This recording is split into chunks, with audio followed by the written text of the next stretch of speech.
going to be. So it's a slight delayed reaction. Okay, but we're just very thrilled that you're here and part of the team as ever. 1, 2, 3, 4, 5, 6, 7, 8. Okay, fine, there we go.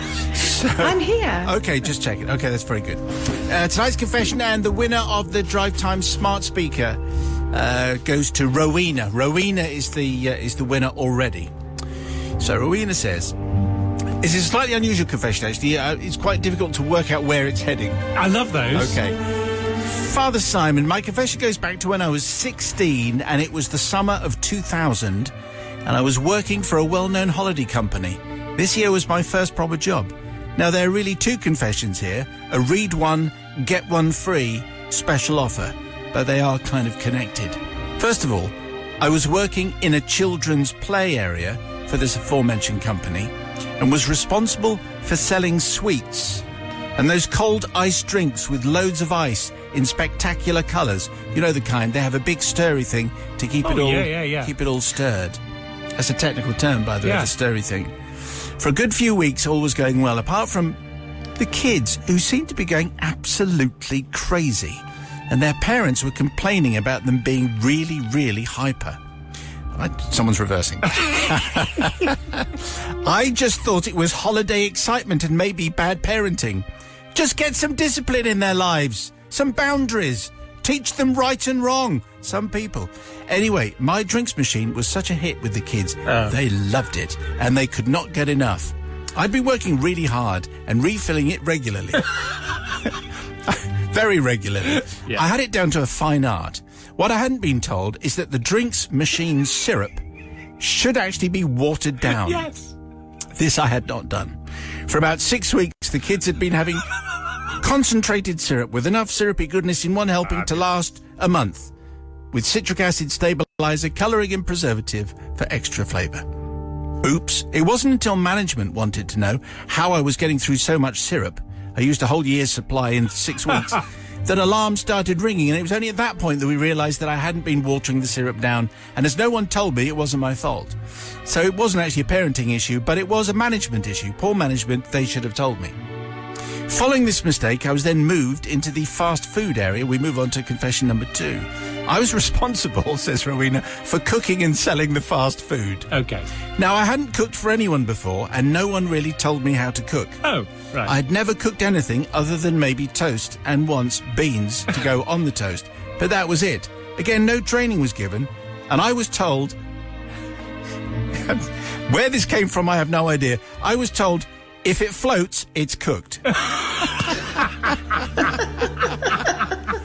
This was great information, as I hadn't realised cooking was so easy. Yeah. Well, as you can imagine, the fast food area was very busy during the holiday times. It was during this busy time that my colleague came to ask for a chicken burger. This was bad timing and unprofessional on his behalf, but I wanted to help.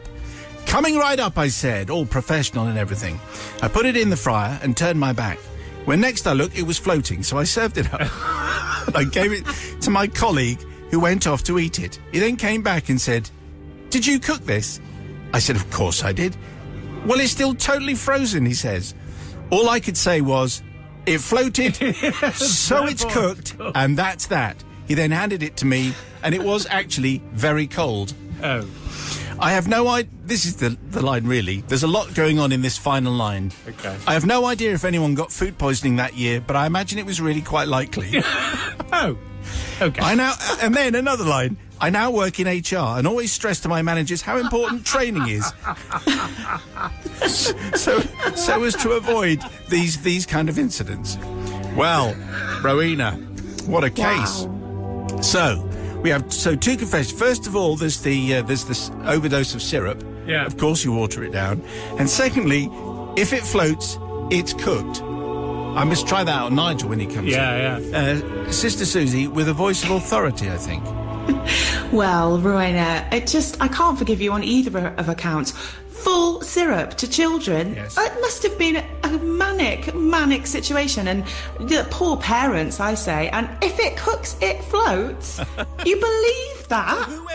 That's not even the kind of thing that they used to say. Oh, there's another lorry reversing. Yeah, just coming in now. But no one has ever said if it floats, it's cooked. Where did that come from? Anyway, what I also like particularly is that it's never her fault. So it's bad management for the first one, and it's bad management for the second one. Brother Matthew. Well, I'm going to agree with Rowena. It is definitely not her fault. She Of wasn't course it's her trained. fault. Which of us could honestly say we know how to work one of those slushy machines and how much syrup to put in? We don't know. Everybody knows. Nobody knows that. Everybody and also, knows. How to I operate know. a deep fat fryer. No one knows how to use Everybody those things. knows. No one knows. Susie knows. No one knows. Everybody knows. For that reason, know. because everyone agrees with me that no one knows how to use those things, I forgive. And she's taking it into HR as well. Yeah. Good for you, Rowena. Taking one for the team. She might be our boss. You never know. Could be. Okay.